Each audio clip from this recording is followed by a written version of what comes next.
Hey, are you hungry? Well, you're in luck. Meat and Three is back for season 16.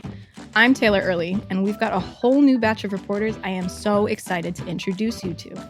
Hi, there. I'm Elizabeth Fisher. Asha McElroy. Sam Girardi. Jessica Gingrich. Hannah from Wisconsin. I'm a swing dancing audio engineer. I am a future registered dietitian nutritionist. I'm from New York, and I love rice and beans. My favorite food of all time is a shrimp burrito. I love watermelon. We've also got a bonus podcast for you called Behind the Internship. 3 of our reporters will take you along to show how they developed stories for this very show, Meat and Three. Hi, I'm Danielle Flitter, a plant-based chef from Philadelphia, living in Mexico City. I'm Sophia Hooper. I'm a bartender based in Portland, Maine. My name is Addison Austin Liu. I am a chef and food journalist from Salt Lake City, Utah, and my favorite food is Peruvian. Rice and beans. Hand-drawn noodle soup. So tune in to enjoy a square meal for your ears. And I hope you saved a little room for dessert. You're listening to Heritage Radio Network. HRN is food radio supported by you. Learn more at heritageradionetwork.org. Today's program is brought to you by Korin, a supplier of Japanese chef knives and restaurant supplies. For more information, visit korin.com.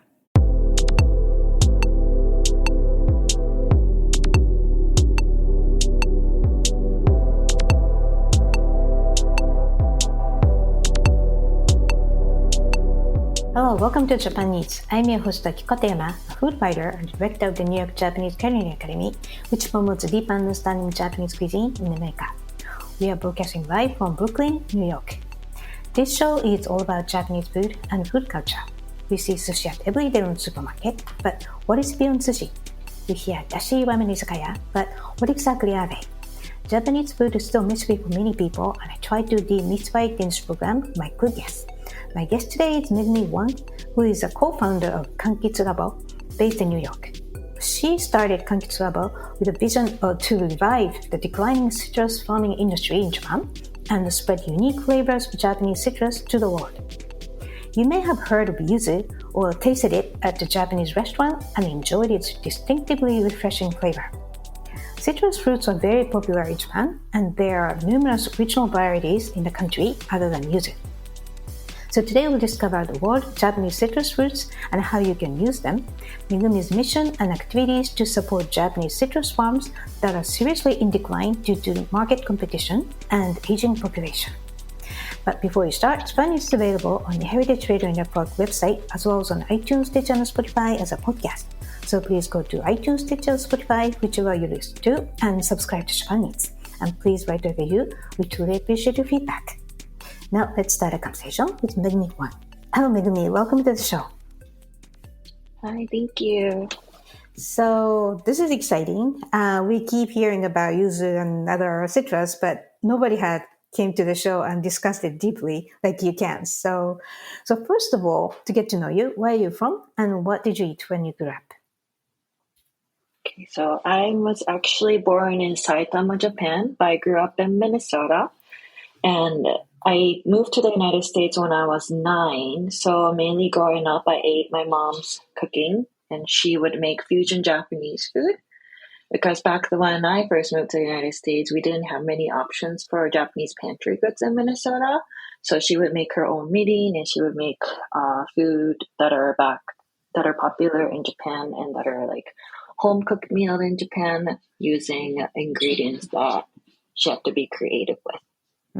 Wow. Sounds like your mom is very hardcore Japanese. Because I've never heard of someone in my friends community or parents community made mirin by themselves. So it must be very, very hard work for making it happen in Minnesota.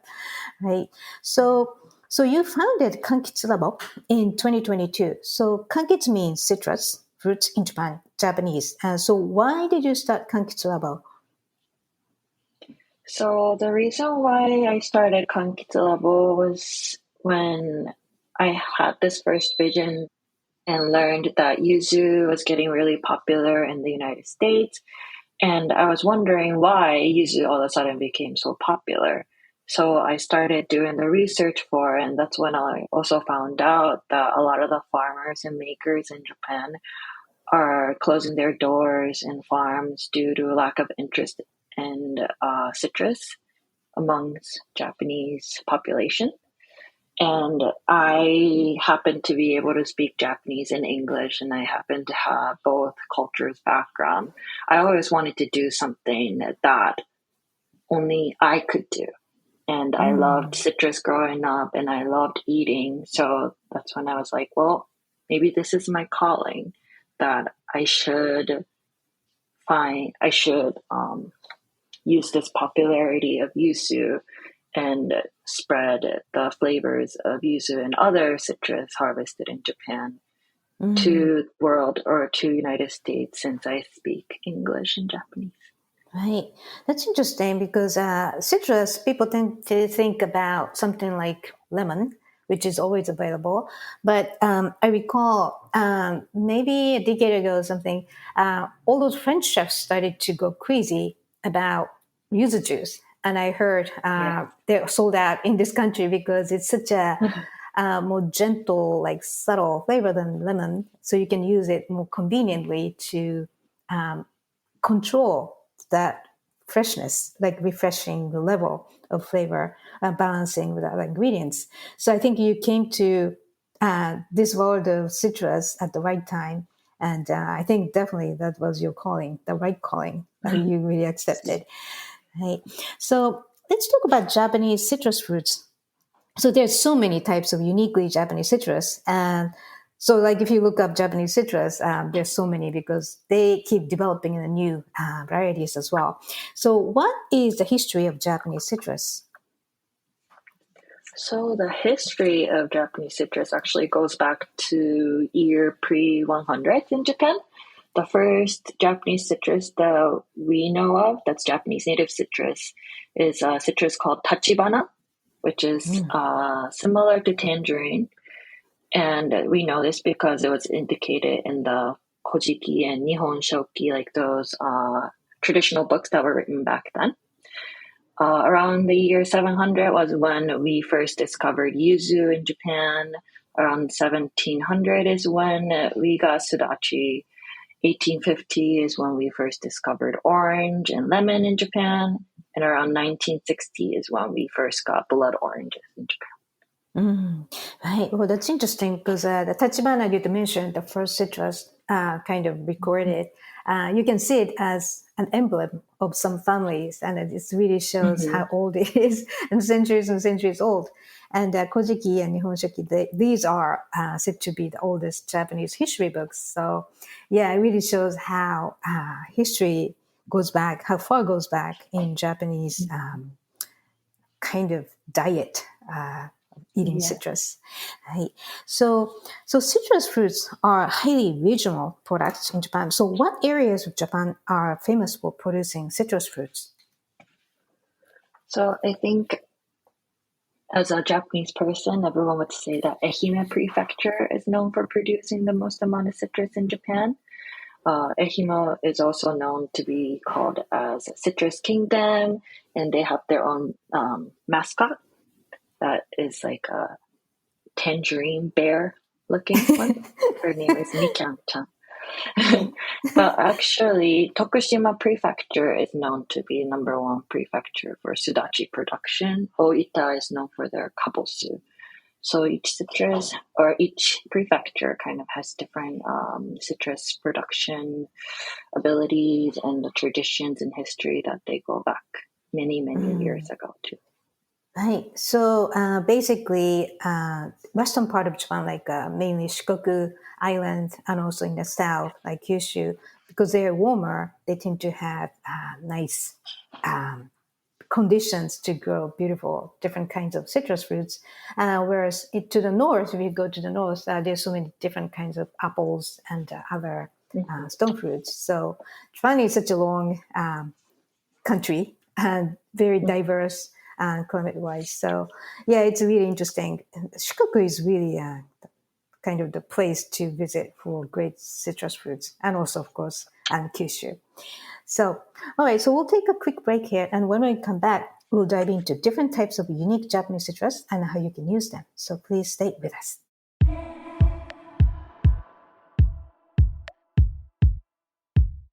Today's program is brought to you by Korin, a supplier of Japanese chef knives and restaurant supplies. Korin is proud of their Japanese culture and traditions, but they want you to know that their products are not just for Japanese restaurants. Their knives and tableware bring out the best qualities of food from every culture and fit into every restaurant, from French to Pan Asian to American, and that is why they are located in New York City, where people from every country in the world come to eat. Korin's Tribeca showroom is home to the most extensive collection of Japanese chef knives in the world, including Japan. Stop by to view their exquisitely designed tableware and the Welsh natural sharpening stones. They have a whole range of knife services, from repair and rust removal to reshaping and realigning. Korin is dedicated to this ideal, bringing the highest quality Japanese design to your table so you can experience the unparalleled quality of Japanese craftsmanship in your home or restaurant. For more information, visit korin.com. Welcome back. You're listening to Japan Eats on HRN, Heritage Radio Network. I'm your host, Katayama, and my guest today is Megumi Hwang, who is the co-founder of Kankitsu Labo, based in New York. She started Kankitsu Labo with a vision to revive the declining citrus farming industry in Japan and spread unique flavors of Japanese citrus to the world. So there are Japanese citrus to eat and those to flavor other food. I think these are two main categories. So first, what are the most popular citrus fruits to eat in Japan? So the most popular one that we eat in Japan would be mikan, or also known as tangerine. But in Japan, we have different types of mikan, and the ones that are most popular, I'd say, would be Unshu mikan from Ehime Prefecture and Arita mikan from Wakayama Prefecture. I think in Japan, we would associate winter and tangerine, since we have kotatsu, and on top of kotatsu, we would have a basket of mikan, and we would watch TV and peel the mikan and eat it as snack. Right. So that's interesting because unshu and the other types of popular mikan, or the Japanese orange citrus, it's easy to peel. As you watch TV, you don't have to think; you just peel. You just focus on the screen of TV, and you can easily peel it. And also sweet, and also seedless. So, and it's I remember now when I was at elementary school. My friend had orange hands. He kept eating small oranges. And it was seriously, your hand can turn orange if you eat it so much. So that's what I learned. Yeah, one of my life experience. So, okay, so the most distinctively unique citrus fruits from Japan are those that flavor other foods, like we talked about, like yuzu. So let's talk about specific citrus fruits to flavor other foods. So first of all, yuzu would be the one, because we always hear it. It's part of English as well. So what is yuzu's flavor profile, and how do you compare it to some other more familiar citrus like lemon? So yuzu is aromatic citrus, so it adds flavor and aroma to dishes that are paired with, and it pairs so beautifully that it doesn't really crash with any other dishes that are paired with.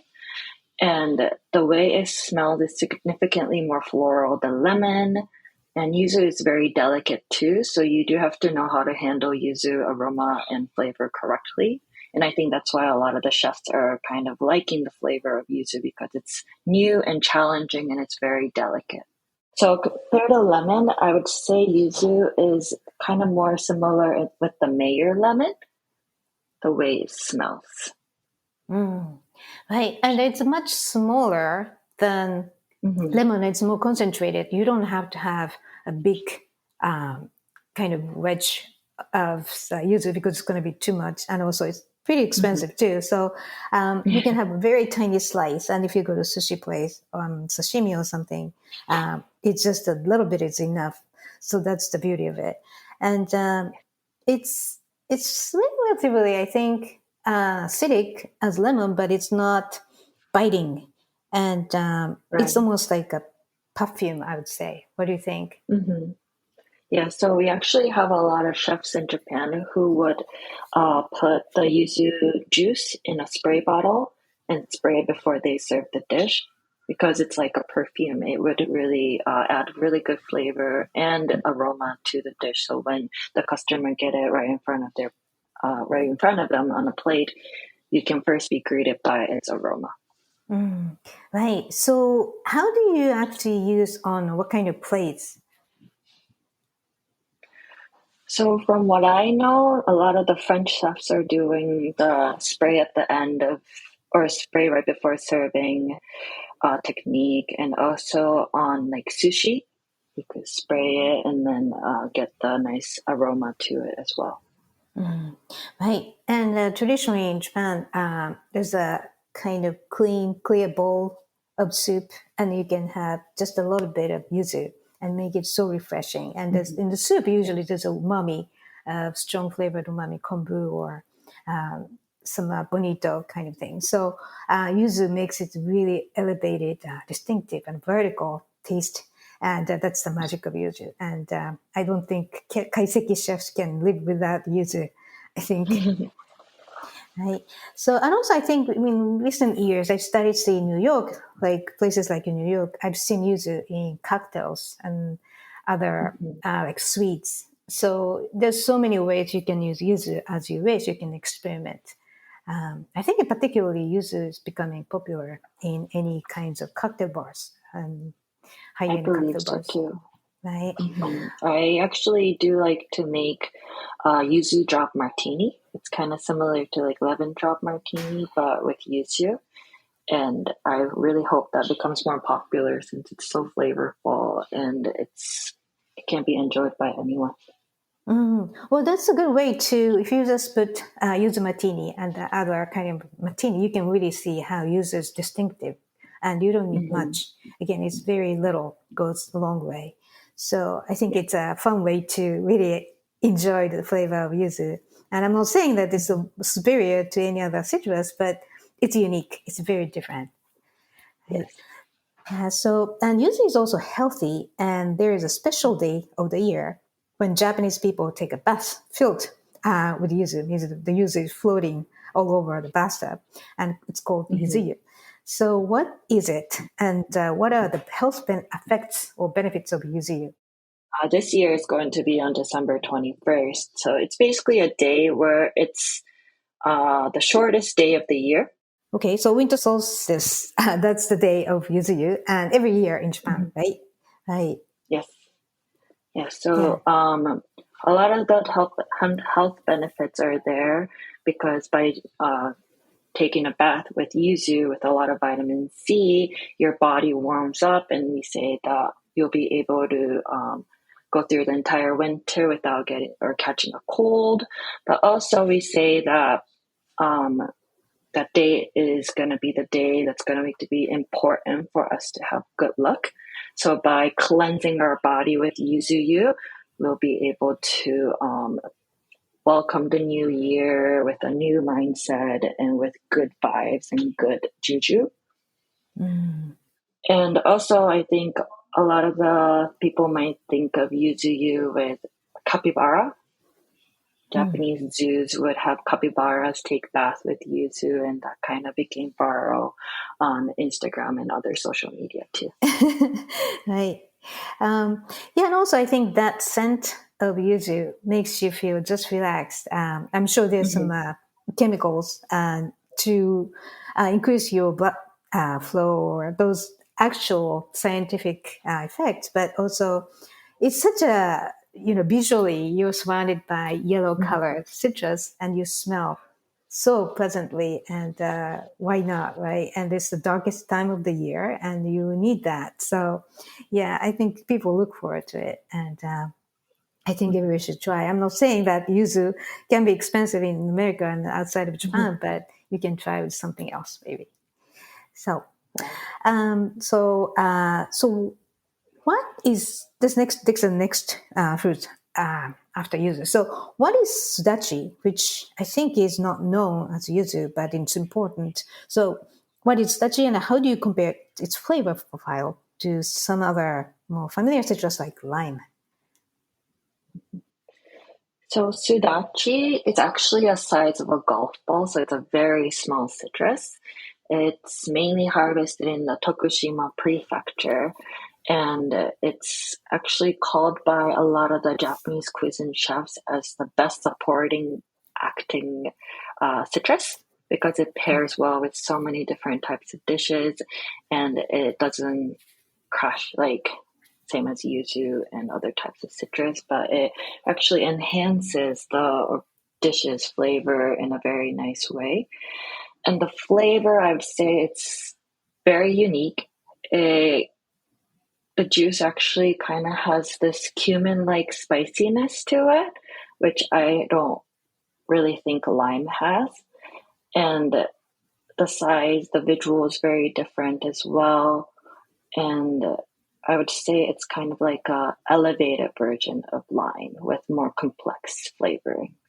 Right. So, yeah, and I don't know why. Is it harder to get yuzu, sudachi here than yuzu? Because I almost never see Right. sudachi here in America. So there are a couple of farmers that are making sudachi, but I agree with you. I don't really see it as often. And the sudachi is actually a citrus that's harvested when it's still green. So if you see a sudachi that's already yellow, that means that it's actually already out of season. So sudachi, I think the best way for you to find is maybe to go to like a Japanese grocery store and find sudachi juice in a bottle. Right. So the fresh sudachi is like really deep, very deep colored, beautiful, with shiny skin, especially when it's fresh. So yeah, I think that visually it's a beautiful citrus as well. Okay, so how do you use sudachi? So sudachi, actually, there are different ways that it could be used in the culinary experience. It can be paired really well with white fish.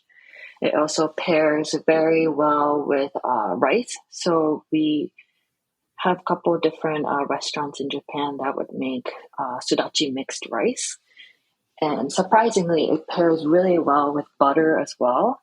So if you like to put butter on your steak, I'd say splash a little bit of sudachi with that butter, and it makes a really great dipping sauce for steak. And it goes really well with shochu as well. So I have a bartender friend in Japan who makes sudachi shochu cocktail, and it's just very beautiful. Aroma's amazing, and the flavor just pairs really well with each other. Interesting. Just like yuzu, you can apply sudachi to beverage versions as well, which is, I think it's going to be very interesting. And traditionally, have a roasted fish or sashimi or even tofu.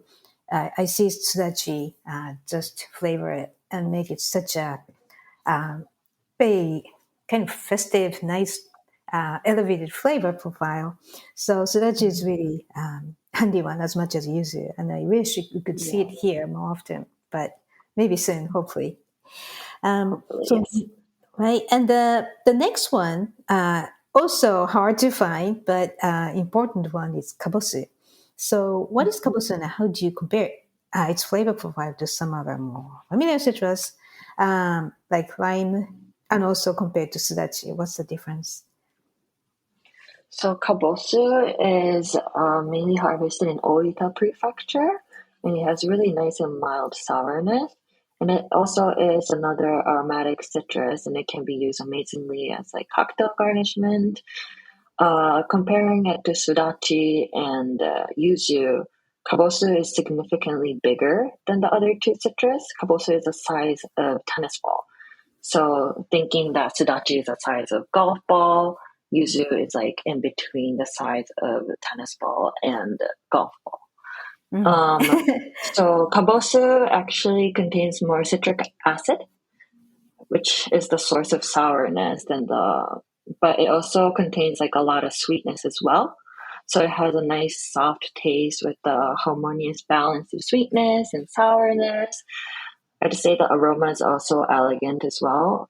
Sudachi has a little bit more of like a spice-like flavor to it and aroma to it as well. And it really does not affect the flavor of like other food or like the ingredients when it's paired. It pairs very nicely with like delicate flavored dishes as well.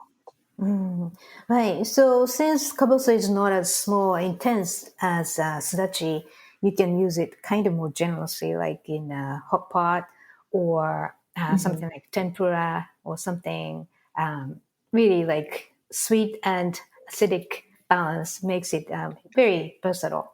And I mean, the size it's nice. It's kind of like less intense again.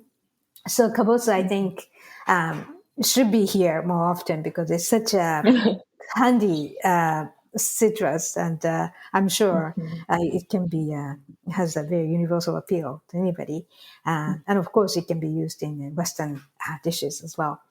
So okay, so so I hear that in the U.S. it's not easy to find a flavorful Japanese citrus fruits like we discussed, Yuzu, Sudachi, Kabosu. So how difficult is it to grow these Japanese flavorful citrus fruits in America?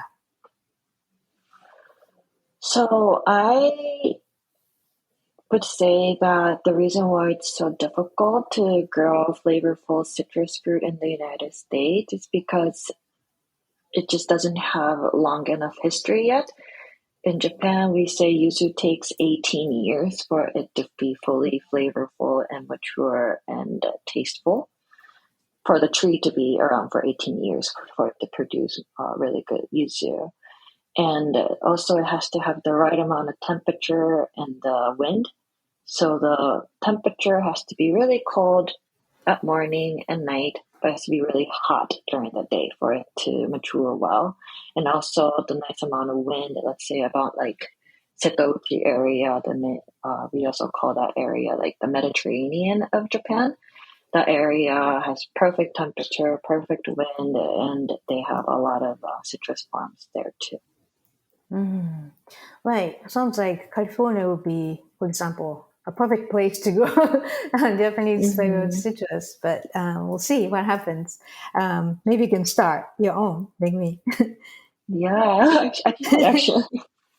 Right. So, so you offer Japanese citrus products on your Kankitsu Labo website. So, could you talk about your goal? What your goal is? You just didn't want to introduce only citrus product. We have a bigger mission, I heard. Yes. So actually, Japanese citrus industry is declining significantly due to lack of interest. And like you mentioned earlier in the talk today, that Japan keep producing new types of citrus as well. And with that in mind, there's a potential for us to be able to encounter with some new amazing aromatic citrus flavor like Yuzu, Sudachi, and Kabosu. But if those farmers and makers that are working so hard cannot find anyone to purchase their products, then they would have to shut their doors down, shut their doors closed. So I thought, well, Japan is actually a small island and the average age is getting higher and higher. Not many people are willing to spend a lot of money, and not many people are there to really enjoy the different flavors of citrus that are harvested in Japan and see the importance of keeping and preserving those flavors. So I thought, hey, what can I do? My goal is to bring all these different flavors to the United States and introduce those beautiful flavors so I can give back to the Japanese farmers and makers. And also another interesting thing is that we're actually not able to bring in the actual citrus itself to the United States yet due to all the regulations. So the products would have to be, or the citrus would have to be in a form that we are able to bring it to the United States. So I hope in one day, bringing all these type of different citrus flavors to the U.S. in the form of, extract, juices, or jellies, and all those type of different products. products that are available in Japan, but just are not getting enough attention yet. Right. So I heard that the declining population, especially like the farming population, there's a data I found between 2015 and 2020, the farming population was declined by almost 20%. And the people over 65 years is 74% of the whole farming population, which is significant. And you can see, including the citrus industry, it's really, they're facing a serious situation. Okay, so now you try to save them. So what kinds of user products do you offer at Kankitsu level? So right now, the Yuzu products that we have at Kankitsu level are the dry candied citrus peels and 100% pure Yuzu extract. Dry candied citrus peels, we're actually using upcycled rinds of Yuzu. We're drying them and coating them with beet sugar. So it's non-GMO, gluten-free, and it's great as just snacking on it, but also it's very good to pair with like cream cheese and put it on your bagel in the morning. It's a great garnishment, great infusion, great for baking and putting it on your any dishes that you might be able to want to put yuzu with. And also we have this 100% pure yuzu extract. It's technically a juice, but I didn't want to name it as 100% pure yuzu juice because it might be tempting some people to drink it as is, but yuzu, it's very strong and we don't want anyone to be drinking as is. But yeah, that one is also great to be able to make your own cocktails. You can put it in a spray bottle and do something similar to what the chefs are doing to add aroma to your dishes. And actually, one bottle of our 100% pure yuzu extract contains juices of 10 yuzu citrus. Wow. So who do you work with to create all those products? Do you have any specific farms? So the 100% pure yuzu extract is from Yamaguchi Prefecture, and we're using the yuzu from Hagi region. And Hagi region is actually the place that yuzu was first discovered back in the year 700. And we're using a citrus or yuzu called Kawakami yuzu. And Kawakami yuzu is known to have a stronger aroma and thick rinds. And we're actually using, for the dry candied yuzu peel, we're using yuzu from Ehime Prefecture. We're purchasing the rinds from companies that would make juices, and they would normally throw the peels away. But I think the peel itself has really significant aroma and flavor to it as well. So I work with a small maker in the Ehime Prefecture that has really nice technique and passion to using upcycled peels and producing really nice flavor of products. So how did you find those farms to work with? I just tried a lot of different types of products, and then what I liked, I reached out to them and asked if we could collaborate and if we can work together. So I think my taste bud is a little bit confused these days because I try so many sour products, but I don't think they're sour anymore. Like, I think I'm just getting so used to it. I can take a shot of the 100% yuzu extract and feel that it's actually kind of sweet and it has nice aroma to it. But when I have some other people try it, they're like, oh my gosh, this is so tart. Right. Well, out of those farms at risk, are they willing to work with you and they try to find a way to kind of survive by working with you and producing new products? Yes. So what I've actually heard from the farmers and the makers in Japan is that by their products expanding to the United States, it gives their younger generation more motivation to stay at the farm and stay stay back in Ehime or Yamaguchi Prefecture, because what a lot of the younger generation tend to do is to either go to like Tokyo or Osaka, those bigger cities, to find opportunities. But by me being able to help them and work with them, they see the potential in their own business back at their home country or home area. So yes, they're very willing to work with me. Some of them kind of don't really fully get the vision of the importance of exporting their products to the United States or any other countries in the world. But I think it's also my mission and my purpose to educate, or not even educate, to kind of assist them to be able to visualize better and how we can both work together and discuss together to visualize 10 years from now, 20 years from now, how are we going to preserve these farmers and makers. Right, because I'm kind of hoping to see the same trajectory that sake industry took, because sake industry quickly declined and still going down a little bit, but the export market completely revived, that kind of pumped the energy into the aging population, and now younger generation, I heard, started to go back because they see the opportunity. The sake has become a cool beverage to succeed for the next generation. So maybe, hopefully it's going to happen. And I'm looking at your website, your peel products, that you have more than just yuzu, right? So for example, you have amanatsu and ryokan. Do you want to explain the different taste profile between amanatsu and ryokan? Because these are also classic Japanese citrus, or the orange peels, the flavors. So amanatsu is also, I like to call it as the sweet summer orange, since the name actually translates to that. And I think of amanatsu as a citrus that's kind of dear to many Japanese individuals. Me personally, my grandma would peel it for me when I was living in Japan, and that's what I think of. And when you try the dry candied amanatsu peel, the flavor itself is very bold.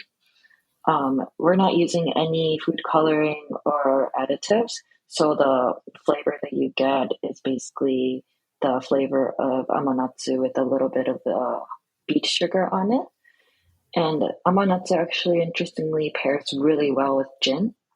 So if you like to use it as like infusion, that really works well. And just let it sit for like 24 hours and drink it on the rocks, or put like soda water in it, and it makes a really nice amanatsu highball. Also for Ryokan is more in like the mandarin family. Ryokan was first discovered actually in Hagi, Yamaguchi area, which is where I source my yuzu for my 100% yuzu extract. And Ryokan has really nice aroma. The flavor is so beautiful, and it goes really well with goat cheese, which I would not have been able to discover that unless I brought that back to the United States. No, because like in Japan, I don't think I would ever imagine pairing ryokan with goat cheese. And it also goes really well with chocolate. So what I like to tell my clients and my customers are to make your new elevated Japanese-inspired charcuterie board, because these peels pair so differently with different cheese, and it really adds, the little bit can add a lot to it. Right. So it makes sense, right? It enhances umami and with sweetness and the sourness. So, okay. And are you trying to develop more products with different kinds of citrus fruits? So actually, I am working on releasing new lineup, hopefully by the summer. And it's going to be a dessert spread of 3 different types of flavor. But this time I am kind of trying this mixed flavor. So my yuzu dessert spread is going to be mixed with grape juice to add natural sweetness. So I don't think many people have heard of that combination before. my amanatsu spread is going to be paired with lemon, so you can have a little bit of more freshness to it.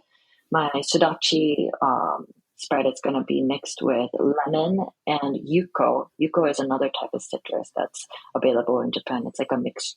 It's like an elevated version of yuzu.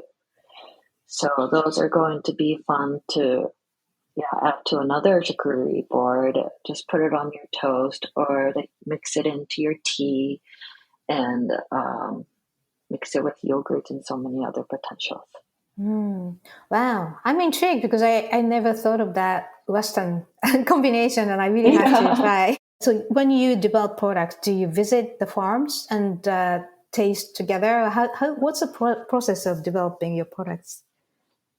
So actually, unfortunately, I don't really get to go to Japan as often as I wish I could to develop all the products. I actually have a exporting partner in Japan that is helping me visualize the product flavor, and I have them send the samples to us, and we do the testing in New York and give them back feedback. And once the product is available, then we work on New York side to come up with the packaging design so we can really make sure that the flavoring and the mission and the vision can be told to the customers who might be able to see our products lined up at a grocery store, stuff like that. Right. So who are your customers? Yeah, so our customers are mainly B2C clients, or our customers would just find our products on our website and purchase it. And we also have gourmet stores throughout the United States that are carrying our products. If we name a few, let's say New York, Chelsea Market Basket is one of our clients, and they carry all of our products there as well. Nice. Wow. Okay. Because I really thought there are more bartenders, for example, are very interested in trying the products because I think you're really inspiring how Japanese citrus can be widely, diversely utilized in American cultural context to enjoy the good flavor combinations. So, okay. So what are your plans and dreams? My plans and my dreams are kind of a little too bold to say maybe, but I personally think that Japanese food industry is a little bit male heavy.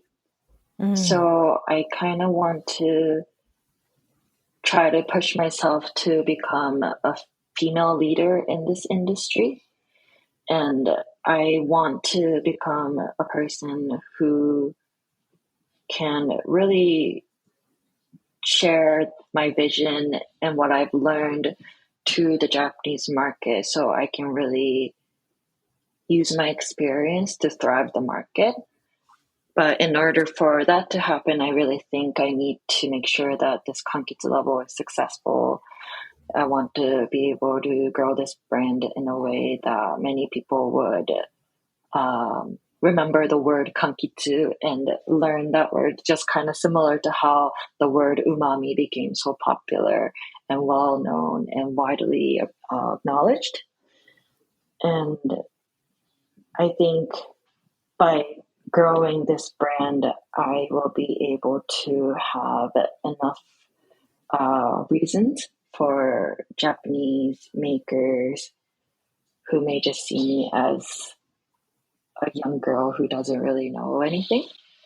So I want to become, my dream is to really become a key person to uplift the Japanese food industry, and I want to find more female-driven business owners that are in the food industry to work together and really show that we got this too. I think you will. And, being an American side of, you have the mindset, global mindset. So that's a big leverage. So, good luck. And Well, keep me posted. And where can we find your updates online and on social media? Yeah, so my website is called kankitsulabo.com. Whenever we have new products, we will be releasing that on our website.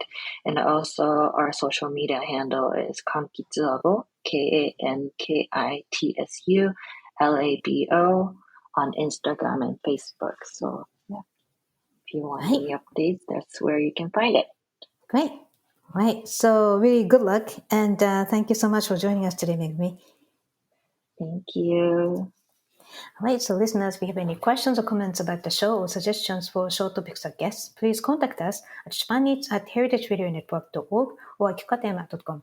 Japan Needs is a weekly program and is always available at heritageradionetwork.org and as well as on iTunes, Stitcher, and Spotify as a podcast. Our engineer is Liam Warner, and thanks for listening. I will see you next week.